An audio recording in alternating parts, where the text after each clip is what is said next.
Programme میں آپ کو خوش آمدید کہتے ہیں. میں اسد اللہ خان ہوں. جب سے اختر مینگل صاحب حکومتی اتحاد سے علیحدہ ہوئے ہیں مولانا فضل الرحمان صاحب متحرک ہو گئے ہیں. مولانا فضل الرحمان صاحب نے پچھلے 2 دن میں اختر مینگل صاحب سے 2 ملاقاتیں کی ہیں. گزشتہ روز جو ملاقات ہوئی ایک تو اس میں انہوں نے کہا کہ 18ویں ترمیم کے حوالے سے جو پرائم منسٹر صاحب اس کو ریویو کرنا چاہتے ہیں, ہم اس کے سخت خلاف ہیں.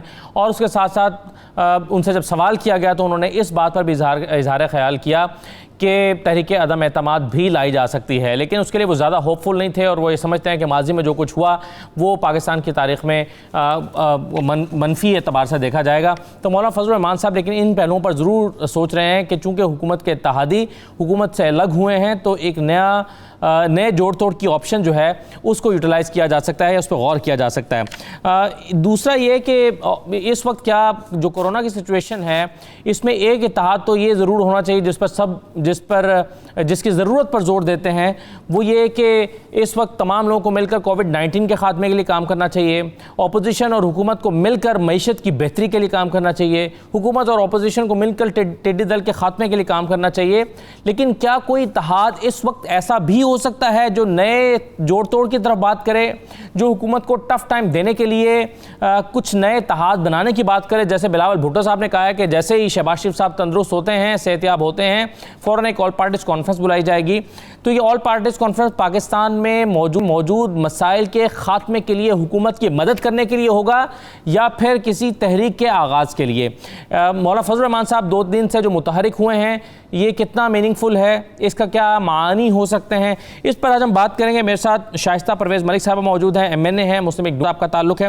سحر کامران صاحب ہمارے ساتھ موجود ہیں, ایک سینیٹر ہیں, پاکستان پیپلز پارٹی کے رہنما ہیں. فیض اللہ کموکا صاحب ہمارے ساتھ موجود ہیں, MNA ہیں اور پاکستان تحریک انصاف کے ساتھ آپ کا تعلق ہے. اور حافظ حمداللہ صاحب مجھے جوائن کر رہے ہیں, جمعیت علماء اسلام فے کے رہنما ہیں.